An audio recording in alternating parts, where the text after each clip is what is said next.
Plus d'un millier de musiciens et une ambiance de fête retrouvée. Ça y est, le FIMU a fait son grand retour à Belfort. Des concerts gratuits et des animations musicales vous attendent tout ce week-end de la Pentecôte. On retrouve sur place Émilien Diaz. Émilien, vous êtes au pied de la citadelle de Belfort. Le coup d'envoi a donc été donné hier. Et bonne chose, point positif, il fait beau. Oui, bonsoir Guillaume, il fait beau. Vous voyez, je suis au pied du Lion, au pied de la scène de l'Arsenal ici. Le premier concert a débuté pour cette 35e édition du FIMU. Et avec moi, le directeur du festival, Mathieu Spiekel. Bonsoir. Alors, il y avait une édition du FIMU en septembre dernier, un peu retardée, un peu différente. Là, on retrouve enfin le festival tel que les Belfortins le connaissent depuis des années. Enfin, effectivement, ça faisait 3 ans qu'on attendait de revenir à la normale, de pouvoir imaginer un festival ambitieux avec tous ces musiciens, plus de 1000 musiciens qui viennent du monde entier. Donc c'est un grand plaisir d'être là. C'est 3 jours de concert, comme on a l'habitude de le vivre ici à Belfort. Et comme depuis plusieurs années, vous avez envie de mettre en avant un pays en particulier. Cette année, c'est le Liban. Oui, effectivement, chaque année, on travaille sur des thématiques. On était au Brésil l'année dernière et l'idée du festival, c'est d'imaginer des grands écarts.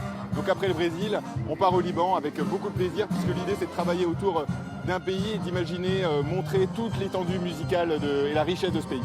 C'est aussi la richesse du FIMU. Le FIMU, c'est plusieurs styles musicaux, c'est des grands ensembles, plusieurs styles musicaux avec du rock, du jazz. Ça aussi, c'est la richesse de ce festival. C'est ce que vous avez envie de montrer, de donner aux festivaliers, aux Belfortins. Effectivement, on cultive l'éclectisme et on le fait notamment avec notre parrain cette année, qui nous vient du Liban, qui s'appelle Bachar Markhalife, qui vient de la musique classique et qui s'est ouvert au rock, à l'électro et qui fait des collaborations avec plein d'artistes différents. Donc effectivement, il nous fait un petit résumé de l'esprit du festival. Et puis après, ce soir, on va pouvoir effectivement découvrir toutes les couleurs musicales du monde entier.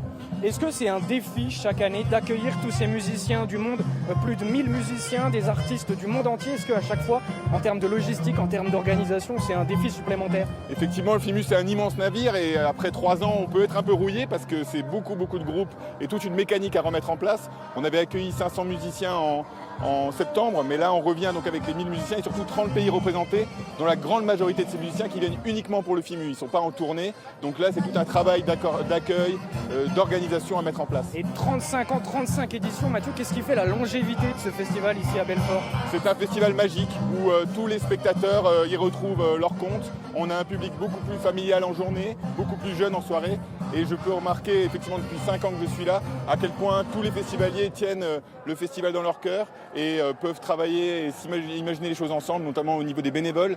300 bénévoles qui participent à l'organisation de nos côtés. C'est vraiment un festival qui appartient à tous les Belfortins. Merci beaucoup Mathieu. Voilà Guillaume pour le décor, 3 jours de concert ici le FIMU. Ça dure ce soir, ça continuera jusqu'à dimanche avec le soleil et beaucoup de monde on l'espère.